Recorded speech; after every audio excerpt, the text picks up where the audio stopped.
मैं अपने इस रिकॉर्डेड ऑडियो मैसेज के ज़रिए कुंदरकी की आवाम को अपना सलाम पेश कर रहा हूँ। और कुंदरकी में जो ज़िमनी इंतखाबात होने जा रहे हैं, जहाँ पर मजलिस इत्तेहादुल मुस्लिमीन के उम्मीदवार हाफिज़ वारिस साहब हमारे उम्मीदवार हैं, मेरी आप तमाम लोगों से गुजारिश भी है और मैं पहले माजरत चाहता हूँ। मेरी ये ख्वाहिश थी कि मैं आपके दरमियान में आकर आप तमाम के दरमियान में खड़े होकर अपनी दिल की बात को रखूं और आपसे गुजारिश कर सकूं कि 20 नवंबर के दिन जो इंतखाबात होने जा रहे हैं कि आप हाफिज़ वारिस को, जो मजलिस इत्तेहादुल मुस्लिमीन के उम्मीदवार हैं, उनको पतंग के निशान पर आप वोट देकर अपने इत्तेहाद को मजबूत करिए, अपनी क़यादत को मजबूत करिए और अपनी आवाज़ को उत्तर प्रदेश के विधानसभा में भिजाइए। मगर माजरत इसलिए चाह रहा हूँ क्योंकि कोहरा की वजह से हेलीकॉप्टर मेरा नहीं पहुंच पाएगा कुंदरकी को। तो मैं इस मैसेज के ज़रिए आप तमाम से अदबन गुजारिश कर रहा हूं कि आप हाफिज़ वारिस साहब को अपना नया विधायक मुंतखब करिए, अपने इत्तेहाद और अपने मुत्तफ़िक़ाना तौर पर आप अपने वोट का इस्तेमाल मजलिस इत्तेहादुल मुस्लिमीन के हक़ में करिए। और मैं आपसे माजरत चाहता हूँ और मुझे यकीन है कि आप लोग हाफिज़ वारिस साहब को अपनी मोहब्बतों से नवाजेंगे। मैं हमेशा हाफिज़ वारिस साहब से मोहब्बत करता था और करता रहूँगा। जब कभी मेरी उनसे मुलाकात होती तो मैं उनको मोहब्बत के अंदाज़ में उनसे बोलता था कि ये मेरे वारिस हैं। और मैं गुजारिश करूँगा आपसे कि हाफिज़ वारिस साहब की आप सरपरस्ती करिए, रहबरी करिए। मेरी माँ और बहनों से, बुज़ुर्गों से और गय्यूर नौजवानों से अपील है। जमहूरियत की सबसे बड़ी ताकत सियासत होती है। इस देश में, इस प्रदेश में बहुत बड़े बड़े लोग थे जिनके पास ताकतें थी, पैसे थे, सियासी कुव्वत थी। बावजूद उसके किसी को पुलिस कस्टडी में गोली मार दी गई, किसी को जेल के अंदर जहर दे दिया गया, जैसा कि उनके घर वालों का इल्जाम था। मेरी मुराद अतीक अहमद और मुख्तार अंसारी जैसे लोगों से है। अगर हम और आप समझ रहे हैं कि इस देश के अंदर हमारा पैसा, हमारी ताकत है, तो नहीं है। अगर आप ये समझ रहे हैं कि इस देश के अंदर आपकी जमीनें, आपके घर, आपके महल्लात, आपकी दुकानें आपकी ताकत है, तो मैं कहता हूं नहीं है। क्योंकि आप और हम सब जानते हैं कि हमारे देश के प्राइम मिनिस्टर जो अपनी तकरीरों में कहा करते हैं कि मैंने स्टेशन पर चाय बेची है, 35 साल मैंने भीख मांगी है। वो प्राइम मिनिस्टर जो कभी भीख मांगते थे, कभी चाय बेचते थे, रात को 8 बजे टेलीविजन के सामने खड़े होते हैं और कहते हैं कि आज से 1000 और 500 का नोट बंद। तो आपकी पॉकेट में रखा हुआ आपका जायज का पैसा कागज का रद्दी टुकड़ा बन जाता है। ये ताकत, ये कुव्वत अगर किसी ने दिया तो ये सियासत ने दिया। एक मंदिर में एक संत, एक पुजारी, उसे यही सियासी कुव्वत, यही ताकत मिली, तो आज हिंदुस्तान के सबसे बड़े सूबे का चीफ मिनिस्टर है। आज उसके आदेश पर न्यायालय को बालाए ताक रख दिया गया। अगर वो कह देते हैं अब्दुल का घर गिराना है, तो सुबह तक बुलडोजर आकर के अब्दुल के घर को गिरा देता। क्या मेरी बात गलत है? अरे आज जो जुल्म, जो ज्यादती, जो नाइंसाफी, जो अत्याचार इस मुल्क के अंदर हमारे और आपके साथ हो रहा है, इसकी वजह सिर्फ ये है कि हमारे पास अपना सियासी प्लेटफॉर्म नहीं है। लेकिन जो जुल्म, जो अत्याचार, जो नाइंसाफी हमारे साथ हो रही है, ये जुल्म, ये अत्याचार, ये नाइंसाफी किसी वक्त में बैकवर्ड समाज, दलित समाज के साथ भी होती थी। लेकिन उनका एक नेता जिसको हम मुलायम सिंह यादव के नाम से जानते हैं, बाबरी मस्जिद की शहादत के बाद बाबरी मस्जिद की गिरी हुई दीवारों पर खड़ा होकर के ये ऐलान करता है कि समाजवादी पार्टी अवामी पार्टी है, आपकी पार्टी है। मुसलमान नाराज था कांग्रेस से, क्योंकि कांग्रेस के दौरे हुकूमत में 6 दिसंबर 1992 को वो काला दिन, जिस दिन बाबरी को शहीद किया गया, मुसलमान नाराज हुआ। मुसलमान उसके साथ जुल्म हो, ज्यादती हो, नाइंसाफी हो, उसको घर मत दो, खाने को मत दो, उसके इलाकों में सड़कें मत बनवाओ, अस्पताल मत बनवाओ, तब भी वो तुम्हें वोट डालता है। लेकिन जब बात अल्लाह के घर की आ जाए, जब बात आका की आ जाए, जब बात अल्लाह सुब्हानहू तआला के शान की आ जाए, तब मुसलमान उस तमाम पार्टियों से अपना मुंह फेर लेता है जो तमाम पार्टियां इस मामलात में मुलव्विस रहती हैं। बाबरी मस्जिद की शहादत के बाद मुसलमानों ने कांग्रेस पार्टी को तलाक दिया और समाजवादी पार्टी को अपनी पार्टी माना, मुलायम सिंह को अपना नेता माना, वोट दिया, नोट दिया, सपोर्ट किया। 1 बार, 2 बार, 3 बार नहीं, 3 मर्तबा मुलायम सिंह यादव को, 1 मर्तबा उनके लख्ते जिगर अखिलेश यादव को उत्तर प्रदेश का मुख्यमंत्री बनाया। बनाया कि नहीं बनाया? लेकिन क्या हमारे हालात में तब्दीली आई? नहीं आई। एक तब्दीली तो आई, जो लोग, जो नेता कांग्रेस समाजवादी पार्टी से वाबस्ता हुए, उनके ईमान को खतरा हुआ, उनके ईमान को खतरा हुआ। अगर आपको अपने दीन की हिफाजत भी करनी है तो आपको समाजवादी पार्टी से दूरी बनाना पड़ेगा। मेरी बात गलत नहीं है। इकरा हसन, जिसे आज उसकी फोटो लगा करके पूरे हिंदुस्तान में घुमाया जा रहा है, जिस तरीके से आजम खान साहब को उनकी फोटो लगा करके समाजवादी पार्टी मुसलमानों का वोट लेने के लिए पूरे हिंदुस्तान में घुमाती, वो इकरा हसन हमारी बहन अच्छी बच्ची थी। एमपी बनने के बाद सबसे पहला काम उसने किसी दरगाह पर नहीं बल्कि एक मंदिर में जाकर के पूजा कर लिया। क्या आपने वीडियो नहीं देखा? इसी उपचुनाव में सीसामऊ कानपुर की विधानसभा में इरफान सोलंकी को सजा हुई, उनकी सीट खाली हुई, उनकी बीवी नसीम सोलंकी को समाजवादी पार्टी ने टिकट दिया और नसीम सोलंकी एक घरेलू महिला थी, नकाब, हिजाब, सर पे रुपट्टे होते थे। लेकिन जैसा ही समाजवादी का टिकट मिला, नसीम सोलंकी किसी आलिम के पास नहीं, किसी दरगाह पर नहीं, किसी खानकाह पर नहीं, सबसे पहला काम उसने जाकर के मंदिर में पूजा किया और साधुओं से आशीर्वाद लिया।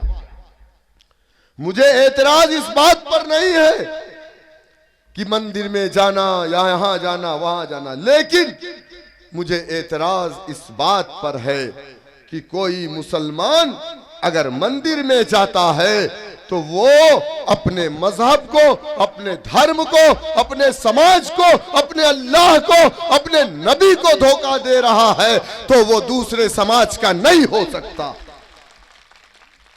अगर कोई हिंदू हमारे इस स्टेज पर टोपी लगा करके आएगा तो हमारे स्टेज पर उसके लिए जगह नहीं है।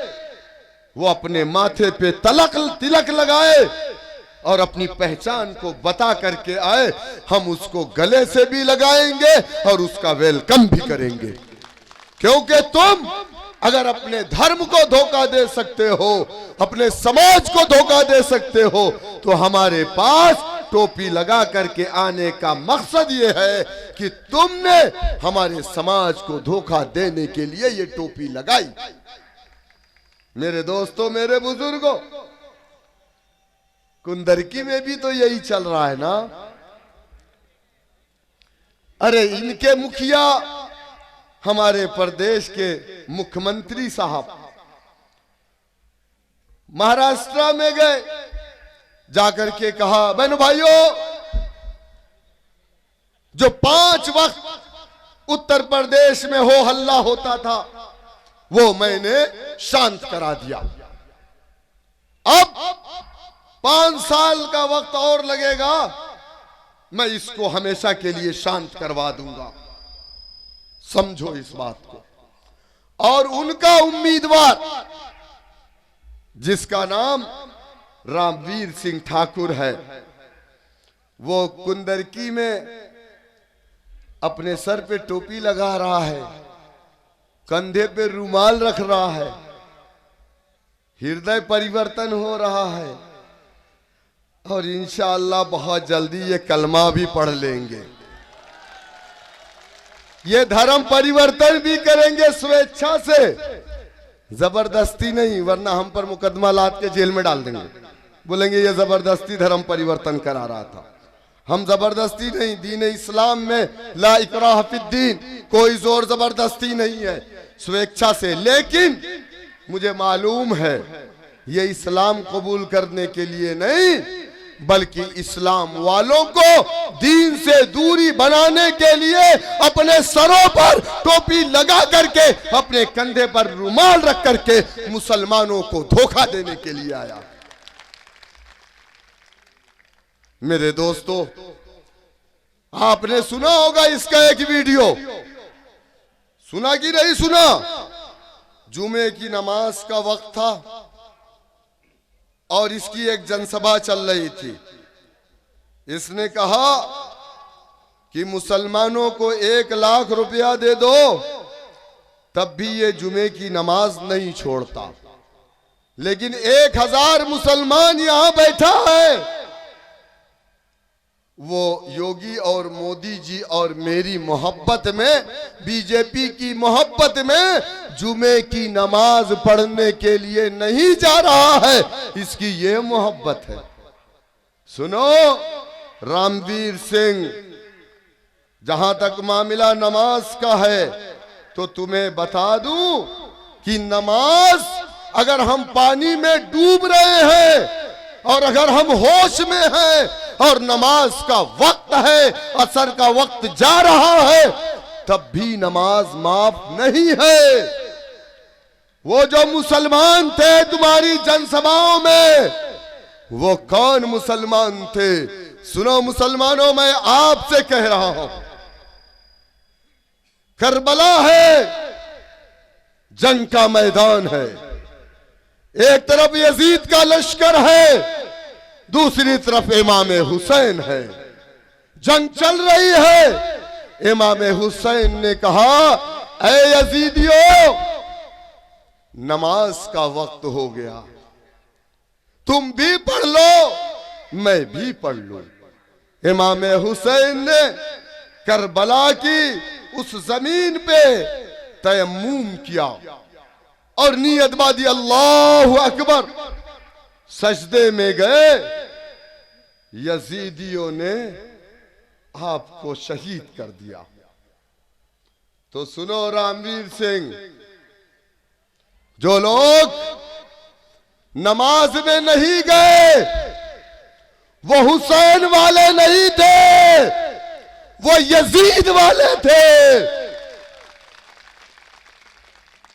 अगर वो ये समझते हैं कि अल्लाह सुब्हानहू व तआला ने इस दुनिया में हमेशा हमेश की जिंदगी रखी है, तो कभी नहीं। मेरे दोस्तों, मेरे बुजुर्गों, समाजवादी पार्टी कुंदरकी विधानसभा में दूर दूर तक लड़ाई में नहीं है। 15 साल तक यह रिजवान आपका विधायक था। डींगरपुर से कुंदरकी की सड़कें 1993 से समाजवादी का विधायक कुंदरकी में है, दूसरा कोई विधायक नहीं बना। लेकिन डिंगरपुर से कुंदरकी की सड़कें कैसी, इसका तो विकास हुआ। इसका बेटा, मैंने सुना कि कई जगह जमीनों को हड़प लिया, उसके बेटे का विकास हुआ। एक घर से 2 घर, 3 घर, 10-20 घर बन गए। उत्तराखंड बन गए, मसूरी बन गए, लखनऊ में बन गए, और नहीं मालूम कहां कहां बन गए। जिस तरीके से अखिलेश यादव के लंदन में भी बन गए, सैफई भी चमक रहा है, लेकिन मुसलमान उजड़ करके मुजफ्फरनगर हो गया। मेरे दोस्तों, मेरे बुजुर्गों, मुसलमान डरने वाला नहीं है। याद रखो, बीजेपी की ताकत फिरौन से बड़ी नहीं है, लेकिन फिरौन के सामने मूसा अलैहिस्सलाम ने घुटने नहीं टेके थे। इमाम हुसैन ने यजीद के हाथों बैयत लेने से इनकार क्यों किया था? कहा था ना कि ऐ यजीद, तेरी हुकूमत में गुनाह होता है, नाइंसाफी होती है, जुल्म होता है, ज्यादती होती है, अत्याचार होता है, मैं तेरे हाथों बैयत लेने को तैयार नहीं। क्या मौजूदा हुकूमत में बीजेपी की जुल्म, ज्यादती, अन्याय, अत्याचार, नाइंसाफियां नहीं हो रही है? कल झांसी के अंदर अस्पताल में, बच्चों के वार्ड में, आईसीयू में 10 बच्चे जल करके मर गए। हमारे देश के मुख्यमंत्री महाराष्ट्र में जाकर के बहनों भाइयों कर रहे, क्या ये उनकी जिम्मेदारी नहीं थी? और वहां पर 10 से ज्यादा बच्चों की जान किसने बचाया? किसने बचाया? अरे जिहादियों ने बचाया। किसने बचाया? जिहादियों ने बचाया। आए दिन हम पर जिहादी जिहादी जिहादी। अरे आपको जिहादी के माने नहीं मालूम तो हम क्या करें? जिहाद के माने जानते हैं? संघर्ष होता है। और जिहाद का असली माने अगर कोई जानता है, आरएसएस, बीजेपी, विश्व हिंदू परिषद, बजरंग दल वालों सुनो, जिहाद के अगर असली माने कोई जानता है तो वो अंग्रेज जानता है, जिसने 200 साल हमारे देश में हिंदुस्तानियों को गुलाम बना करके रखा। अरे हमारे यही उलमा इकराम ने जिहाद का फतवा दिया तो एक एक मुसलमान अपने घरों से लाठी डंडे हथियार लेकर के अंग्रेजों के खिलाफ खड़ा हुआ, और जब तक अंग्रेजों से लड़ा, जब तक कि अंग्रेज को हमारे वतन अजीज से निकाल करके बाहर ना कर दिया। ये आरएसएस वालों को जिहाद के नाम से तकलीफ इसीलिए है क्योंकि इन्होंने आजादी की लड़ाई में हिस्सा तो नहीं लिया था ना। तो ये जानते हैं कि हम जुल्म, अत्याचार, अन्याय के खिलाफ हमेशा से हैं, क्योंकि इस्लाम और हमारे आका नबी करीम सल्लल्लाहु अलैहि वसल्लम ने हमें इसी चीज की तालीम दी है। मेरे दोस्तों, मेरे बुजुर्गों, हम उत्तर प्रदेश में कभी ना आते। हम पर लोग इल्जाम लगाते हैं, हम फला की टीम, हम फला की टीम, हम फला की टीम। खुदा की कसम, हम किसी की टीम नहीं है, हम अल्लाह और उसके रसूल सल्लल्लाहु अलैहि वसल्लम की टीम है। हम पर इल्जाम लगाया जाता, अरे यही इल्जाम और यही जुल्म, ज्यादती, अत्याचार इसी हिंदुस्तान में दलित समाज के साथ हुआ। 11% जाटव समाज, जबकि SC ST का 130 MP हिंदुस्तान की पार्लियामेंट में बैठा, लेकिन वो खामोश था जब दलितों के गले में मटकी लटकाई गई, जमीन पर ना तुक्के, इनकी बहन बेटियों की इज्जतें लूट ली जाती थी, इनको अच्छे स्कूलों में एडमिशन नहीं मिलता था, सरकारी नौकरी नहीं मिलती थी, उनकी जिंदगी का मुकद्दर बन गया था। कि वो सुबह उठ करके दूसरों के घरों की गंदगियों को साफ करते थे। लेकिन उनका एक नेता पंजाब की सरजमीन से निकला, जाटो बस्तियों में जाकर के कहा, ऐ मेरे जाटा समाज के लोगों, सत्ता की चाबी को अपने हाथ में लो, तब तुम इंसाफ के लिए सारे दरवाजे को खोल सकते हो। लोगों ने काशीराम का मजाक उड़ाया, कहा 11% वालों को लेकर के सत्ता की चाबी की बात कर रहा है। नौजवान खड़ा हुआ, काशीराम पर इल्जाम लगाया गया। किसने लगाया? जो पुराना कांग्रेसी जाटो समाज का था। मुसलमानों ने कभी काशीराम पर इल्जाम नहीं लगाया। लेकिन दुनिया ने देखा काशीराम अगर मगर, लेकिन नहीं, अपने समाज को समझाया। 11% मुत्तहिद हुआ, अल्लाह की मदद आई। महज 9 सालों में अपने कौम की एक बेटी को उत्तर प्रदेश का मुख्यमंत्री बनाया। आज कोई ऐसा सरकारी दफ्तर नहीं है जहां दलित का बेटा सरकारी नौकरी में ना हो। आज कोई ऐसा सरकारी दफ्तर नहीं है जहां समाजवादी पार्टी यानी उसके समाज का, यादव समाज का बेटा सरकारी दफ्तर में ना हो। मुसलमानों, मैं आपसे पूछ रहा हूं, 20% आपने समाजवादी को वोट दिया, आपका बेटा कहां है? आंकड़े बताते हैं 20% उत्तर प्रदेश में मुसलमान, 27% जेल की सलाखों में मुसलमान। 2017 से अब तक जितने भी इनकाउंटर हुए 161 या 62, सबसे ज्यादा इनकाउंटर अगर किसी का हुआ तो मुसलमानों तुम्हारा हुआ है। क्यों? ये नाइंसाफी नहीं है तो क्या है? कौन आवाज उठाएगा? अगर हम बोलते हैं तो लोग हम पर इल्जाम लगाते हैं और कहते हैं कि ये बीजेपी की बी टीम है। मेरे दोस्तों, मेरे बुजुर्गों, समझो इस बात को। और समाजवादी पार्टी के फाउंडर मेंबर आजम खान थे, उन्होंने अपना खून बहाया, लेकिन आजम खान आज जेल में है, उनका बेटा जेल में है। मुलायम सिंह यादव, उनका बेटा प्लेन में है, हेलीकॉप्टर में है, चमचमाते हुए महल्लात में रहता है। आप बताइए मुझे, आपको क्या मिला? अरे डरना नहीं है, घबराना नहीं है। याद करो 7 अक्टूबर, याद है ना? 7 अक्टूबर 2023, फलस्तीन की वो सरजमीन जहां पर हमारा किबला अव्वल बैतुल मुकद्दस है। 7 अक्टूबर से आज 18 नवंबर है।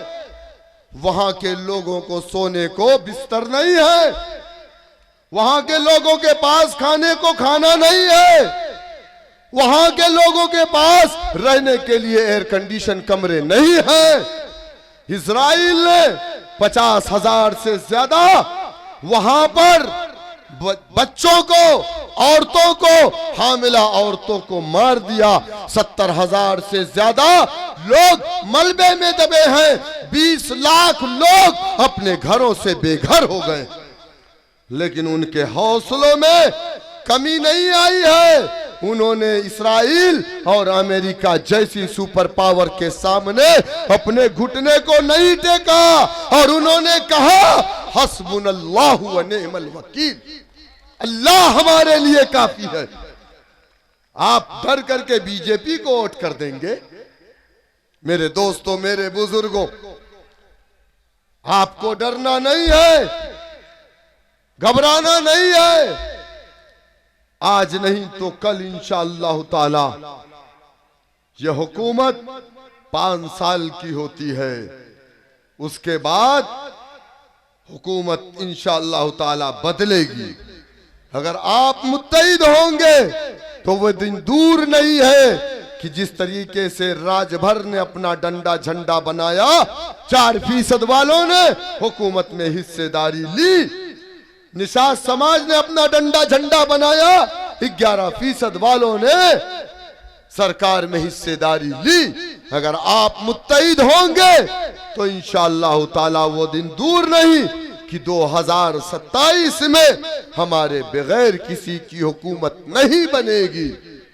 तब हम बताएंगे कि सरकारें कैसे चलाई जाती हैं।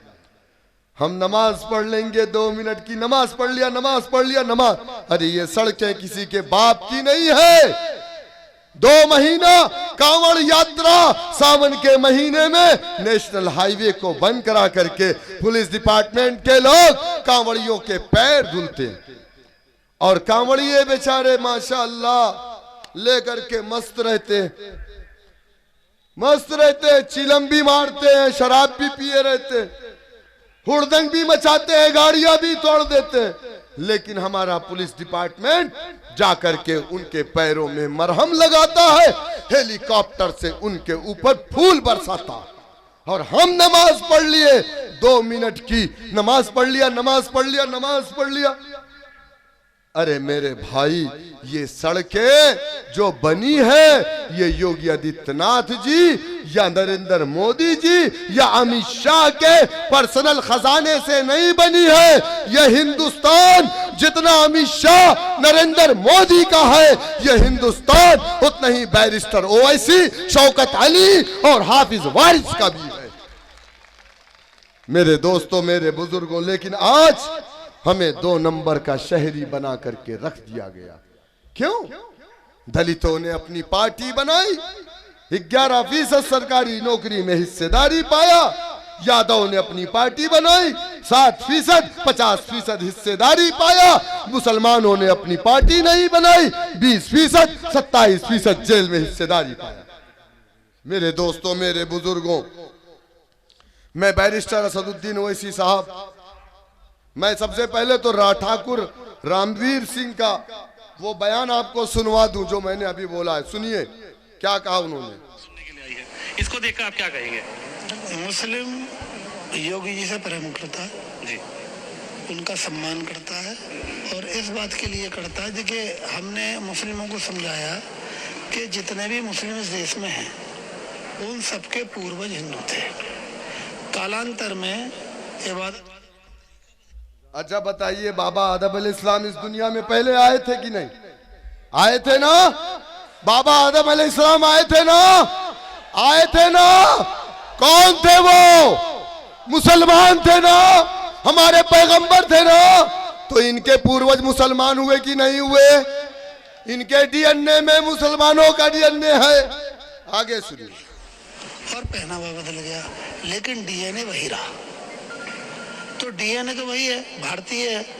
तो पहनावे से और इबादत करने के तरीके से कुछ नहीं होता भाइयों। आज तो शुक्रवार था, इनके नमाज अदा करने का वो समय था जिस समय रैली का था जी। अगर जुम्मे की नमाज आदमी 1 लाख रुपए छोड़ सकता है, लेकिन जुम्मे की शुक्र की नमाज नहीं छोड़ता मुसलमान। और वो समय कौन सा था? वो नमाज अदा करने का समय था। उसके बावजूद भी हजारों मुस्लिम उस पीरियड में उपस्थित थे। इसका मतलब क्या है कि योगी से, भाजपा से, मुझसे ये लोग प्रेम करते। सुन लिया आपने? अब मैं आपको एक पैगाम सुनाना चाहूंगा। 20 तारीख को चुनाव निशान पतंग, बैरिस्टर असदुद्दीन ओवैसी साहब का पैगाम आपके लिए, सुन लीजिए। अस्सलाम वालेकुम बरकातहू। मैं अपने इस रिकॉर्डेड ऑडियो मैसेज के ज़रिए कुंदरकी की आवाम को अपना सलाम पेश कर रहा हूँ। और कुंदरकी में जो ज़िमनी इंतखाबात होने जा रहे हैं, जहाँ पर मजलिस इत्तेहादुल मुस्लिमीन के उम्मीदवार हाफिज़ वारिस साहब हमारे उम्मीदवार हैं, मेरी आप तमाम लोगों से गुजारिश भी है और मैं पहले माजरत चाहता हूँ। मेरी ये ख्वाहिश थी कि मैं आपके दरमियान में आकर आप तमाम के दरमियान में खड़े होकर अपनी दिल की बात को रखूं और आपसे गुजारिश कर सकूं कि 20 नवंबर के दिन जो इंतखाबात होने जा रहे हैं कि आप हाफिज़ वारिस को, जो मजलिस इत्तेहादुल मुस्लिमीन के उम्मीदवार हैं, उनको पतंग के निशान पर आप वोट देकर अपने इत्तेहाद को मजबूत करिए, अपनी क़यादत को मजबूत करिए और अपनी आवाज़ को उत्तर प्रदेश के विधानसभा में भिजाइए। मगर माजरत इसलिए चाह रहा हूँ क्योंकि कोहरा की वजह से हेलीकॉप्टर मेरा नहीं पहुँच पाएगा कुंदरकी को। तो मैं इस मैसेज के ज़रिए आप तमाम से अदबन गुजारिश कर रहा हूँ कि आप हाफिज़ वारिस साहब को अपना नया विधायक मुंतखब करिए, अपने इत्तेहाद और अपने मुत्तफ़िक़ाना तौर पर आप अपने वोट का इस्तेमाल मजलिस इत्तेहादुल मुस्लिमीन के हक़ में करिए। और मैं आपसे माजरत चाहता हूँ और मुझे यकीन है कि आप लोग हाफिज़ वारिस साहब को अपनी मोहब्बतों से नवाजेंगे। मैं हमेशा हाफिज़ वारिस साहब से मोहब्बत करता था और करता रहूँगा। जब कभी मेरी उनसे मुलाकात होती तो मैं उनको मोहब्बत के अंदाज में उनसे बोलता था कि ये मेरे वारिस हैं, और मैं गुजारिश करूँगा आपसे कि हाफिज़ वारिस साहब की आप सरपरस्ती करिए, रहबरी करिए। मेरी माँ और बहनों से, बुज़ुर्गों से और गय्यूर नौजवानों से अपील है